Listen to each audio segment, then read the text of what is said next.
Merci. Fabrice Brun. Allez-y, rappuyez, je m'occupe de tout. C'est bon. Merci, Monsieur le Président, Monsieur le Ministre. Vu que la France et finalement le monde sont actuellement dans la seringue, moi, ma première question sera sur le vaccin. On a bien vu qu'entre l'Europe et les États-Unis, il y avait eu deux stratégies différentes pour accompagner les labos dans le risque industriel autour de la mise au point des vaccins. On peut malheureusement dire que l'Union européenne a perdu la course de vitesse, notamment en termes de déblocage des crédits dès le départ de cette aventure scientifique et technologique.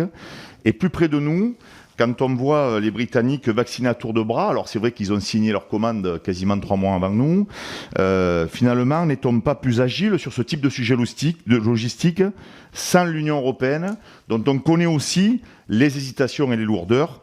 Et cette question, qui n'est pas celle de la France contre l'Europe, mais plutôt de la France peut-être avant l'Europe, me semble prendre un relief particulier au vu de la résurgence de la souveraineté, ça a été évoqué par certains, dans le débat politique hexagonal.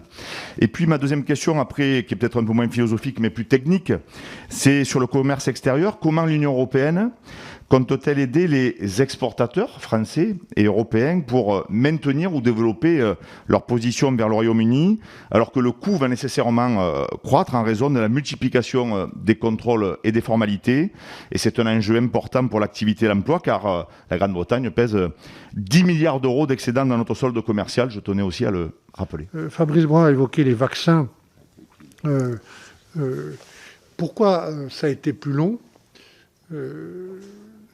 C'est la première fois que, sous l'impulsion de la présidente Ursula von der Leyen, on cherchait à proposer une réponse commune à cette question des vaccins, dont je rappelle, même s'il s'agit de quelques mois près, que le Royaume-Uni et les Américains et nous, on a décidé de soutenir des laboratoires, plusieurs, à une époque où on n'était pas sûr ni des dates, ni de la livraison, ni de l'aboutissement des processus de recherche. On a anticipé pour être prêt. C'est plus compliqué de décider à 27 pour la première fois que tout seul.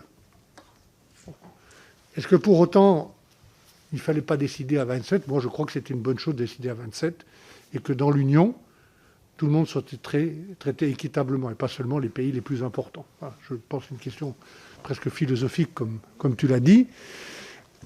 Il faudra juger dans le temps et je recommande qu'on ne fasse pas de surenchère et de polémique entre les Anglais et nous sur cette question.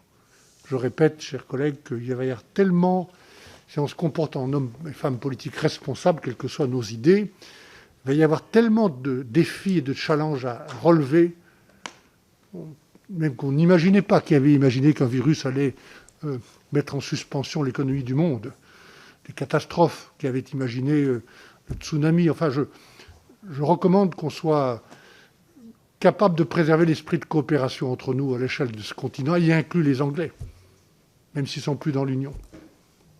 Parce qu'il vaudra mieux relever ces défis qui peuvent porter sur la sécurité sanitaire, sur la sécurité écologique, sur la sécurité tout court.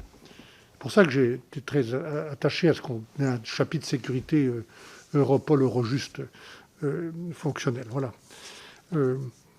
L'aide au commerce, encore une fois, nous avons avec ce fonds d'ajustement, la capacité de vérifier, et chaque gouvernement, le gouvernement français doit le faire, s'il y a des impacts et quels impacts sur tel ou tel secteur.